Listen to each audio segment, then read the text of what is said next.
Welcome back, everyone. We're diving deep into East Asian social media trends today. Oh, this is going to be fun. It is right.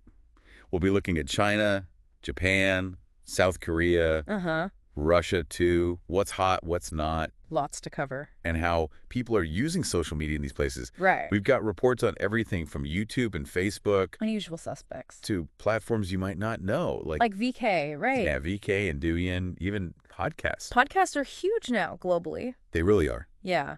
It's fascinating how each country kind of has its own, Its own vibe.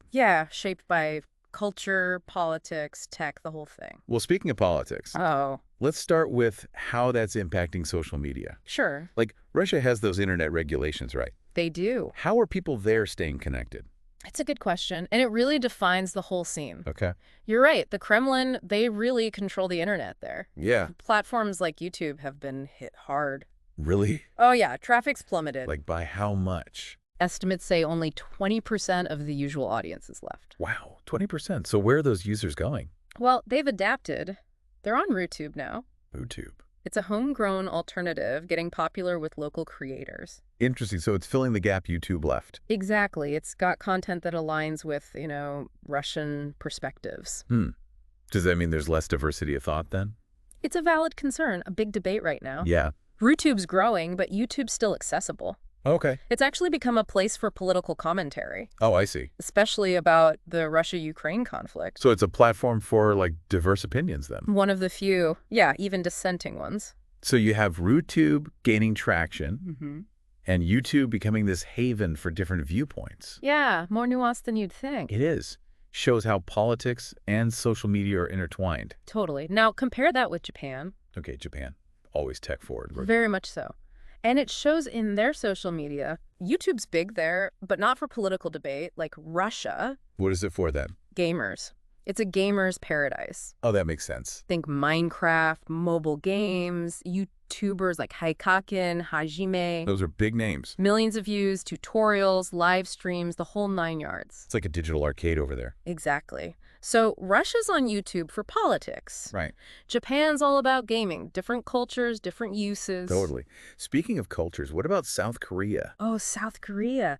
They're fascinating. I bet. YouTube's big there too, but their focus is K-pop, Of course. BTS, Blackpink. They're global giants now. Absolutely. Their fandoms drive so much content. Like what? Reaction videos, fan-made stuff, parodies. It's an ecosystem. All fueled by K-pop. Exactly. It's not just music. It's fashion, choreography. That pack. Yeah, and it's designed for the internet age. Very shareable. And the fans are dedicated, creating content, translating. Right. It's not passive. They're like ambassadors. It's part of K-pop's success, that fandom culture. Huge part. Active participation, community, creating content. Amazing. Okay, we've got Russia, Japan, South Korea. Uh-huh. That leaves us with China. What's happening there? China's its own world. YouTube, Facebook, they're restricted. What are they using? Homegrown platforms like Douyin. Douyin. It's the Chinese TikTok, short videos, viral trends, I've heard of it. and social commerce, very sophisticated. Social commerce. Explain that. Okay, imagine watching funny videos and you see a cool product. Okay. On Douyin, you buy it right then, in the app. Whoa, no need to go to another site. Nope, shopping built right in. That's wild. It is. So China's kind of walled off, but innovative. Like a whole different social media world. Right, but one thing's consistent across all these places. What's that? Community. That need Like, to connect. We've seen it everywhere. RooTube, YouTube gamers, K-pop fans. Right. It's like a fundamental human thing. It's like social media is filling a social void. Maybe. Providing spaces to connect over shared interests. Or even political beliefs, like we saw. Exactly. It makes you wonder, how's that need shaping things? Yeah, great question. But for now, let's go beyond YouTube. Okay. What about Facebook, Instagram? Are they still relevant? Well, that depends. Facebook, it's a mixed bag. Really depends on the country. Okay, so give us a rundown. Let's start with Japan. Facebook's there, but it's mostly Mostly. older folks, businesses using it for like e-commerce, ads. Not so much social interaction then. Not really, more like a niche thing there. Gotcha. What about Russia? Didn't they ban Facebook? Yeah, back in 2022, along with Instagram, Hi. they cited extremist activities, but people find ways, VPNs are popular. So they're still on Facebook, even with the ban. Many are. Shows how much people want those platforms. Makes sense. Okay, how about South Korea then? South Korea's interesting. They have their own things. Like what? Kakao Talk, that's big there. And Instagram's on the rise. Yeah, Instagram's everywhere. But Facebook's still holding on in South Korea. It's used for connecting with family, news, groups, the usual. So it's got staying power, even with the competition. Seems like it. But hey, you mentioned VK earlier. I did. What's the deal with that? VK, that's V Contact Day. It's basically Russia's Facebook. I see. Huge there, millions of users, tons of features, Like what kind of features? messaging, photos, music, even games. Well, it's like a one-stop shop. Kinda, yeah. But what they really focus on is community. Okay, how so? What makes them different? Well, their groups are massive. Like Facebook groups. Similar, but bigger, more diverse. What kind of groups are we talking about? All kinds. Hobbies, local stuff, anything you can think of. Sounds like a great way to connect with people. It is. It's a digital town square, basically. I like that analogy. Yeah. Anything else that makes VK unique? Live streaming, that's a big deal on VK. What do they use it for? Everything. Concerts, gaming, even political rallies. So it's not just about chatting with friends then. Nope, it's about connecting with a wider audience, real time. So VK is really tailored to that Russian social scene. Very much so. It reflects that need for connection. Yeah, that's something we keep seeing, isn't it? It is. It's not just about staying informed. It's about belonging, being part of something. Exactly. Okay, let's go back to Douyin for a sec. Sure, Chinese TikTok. Right. We talked about social commerce, but there's more. Like what?